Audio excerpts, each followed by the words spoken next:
వేదిక మీద ఉన్న గౌరవనీయులు ముఖ్యమంత్రి రేవంత్ రెడ్డి గారికి, టీపీసీసీ అధ్యక్షుడు మహేష్ కుమార్ గౌడ్ గారికి, ఉప ముఖ్యమంత్రి భట్టి గారికి, తెలంగాణ ఇన్ఛార్జ్ మీనాక్షి నటరాజన్ గారికి, కాంగ్రెస్ ముఖ్య నాయకులకి, కాంగ్రెస్ మంత్రులకి, తెలంగాణ నుంచి ఇక్కడికి విచ్చేసిన మా బీసీ బిడ్డలకి, కాంగ్రెస్ కార్యకర్తలకి, మీడియా సోదరులకి అందరికీ నమస్కారం తెలియజేసుకుంటున్నాను. ఇవాళ ఢిల్లీలో జంతర్ మంతర్ దగ్గర 42% బీసీ రిజర్వేషన్ కోసం పెద్ద ఎత్తున పోరాటం చేస్తున్నాం. అదే మన ఆరాటం. ఇది రెండోసారి మన ఈ పోరాటం చేస్తున్నాం. భారతదేశంలో అత్యధిక జనాభా దాంట్లో అత్యధికంగా ఉన్నది మన బీసీ బిడ్డలే. అలాంటి బీసీ బిడ్డలు ఇవాళ నడి రోడ్డు మీదకి వచ్చి మా 42% బీసీ రిజర్వేషన్ చెయ్యండి అని మోడీ గారిని అడుగుతున్నారు.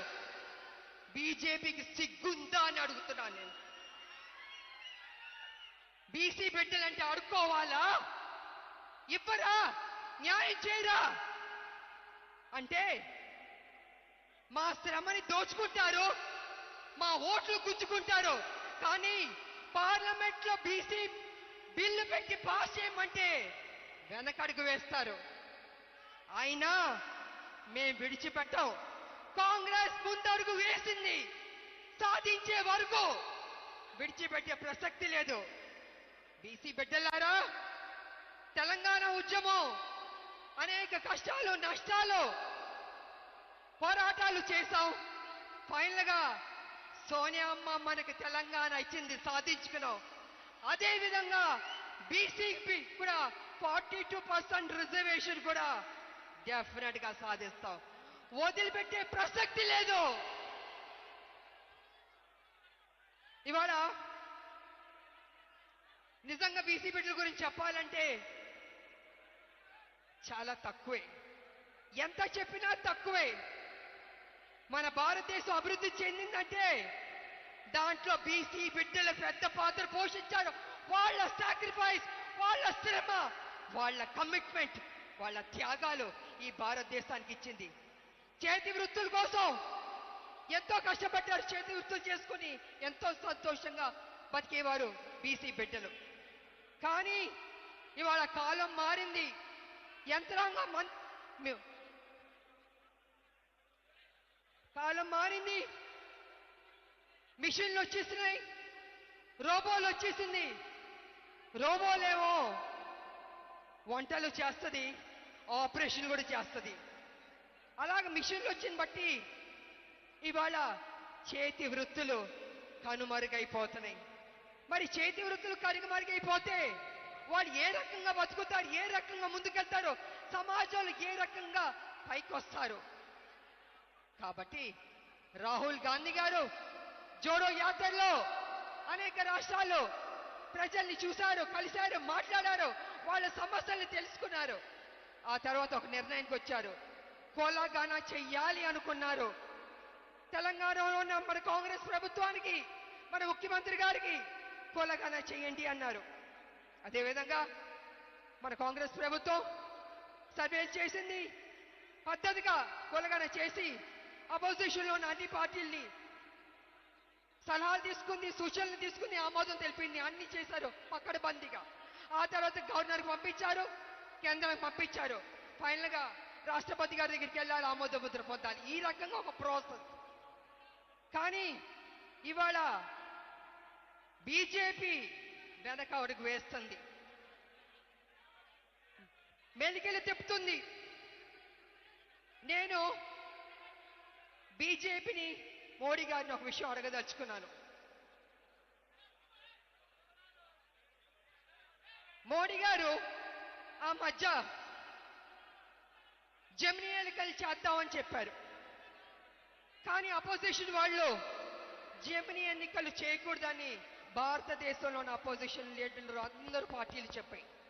కానీ మోడీ గారు ఏమన్నారంటే లేదు జెమిని ఎన్నికలు నిర్వహించి తీరుతాం అని మొండు పట్టుబట్టారు.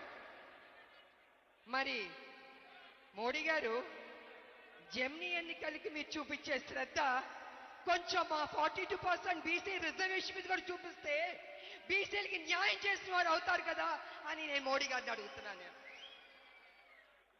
ఇది కాకుండా మళ్ళీ ఒక మెలిగి పెడుతున్నారు. ఏంటంటే పార్లమెంట్లోకి ఒకవేళ బీసీ బిల్లు 42% బీసీ బిల్లు తీసుకొచ్చి ఆమోదం పొందితే న్యాయపరమైన చిక్కులు వస్తాయని అంటున్నారు.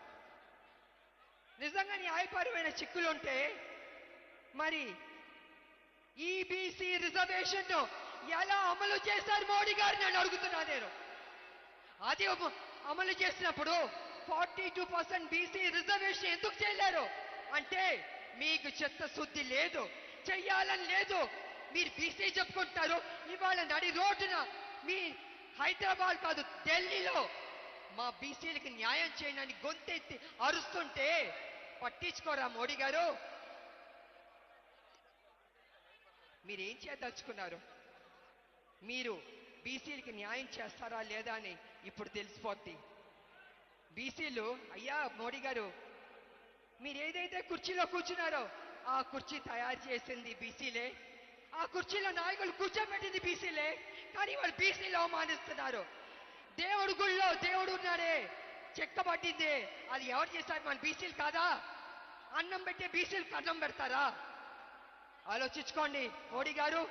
కాంగ్రెస్ పార్టీ ముందడుగు వేసింది, రాహుల్ గాంధీ గారు పట్టుబట్టారు బీసీకి న్యాయం చేయాలనేసి. ఆ బీసీ బిల్లు పాస్ అవ్వాల్సిందే. లేకపోతే మోడీ గారు మా బీసీ బిడ్డల దృష్టిలో ఎప్పటికీ మీరు విలన్ గానే ఉండిపోతారు.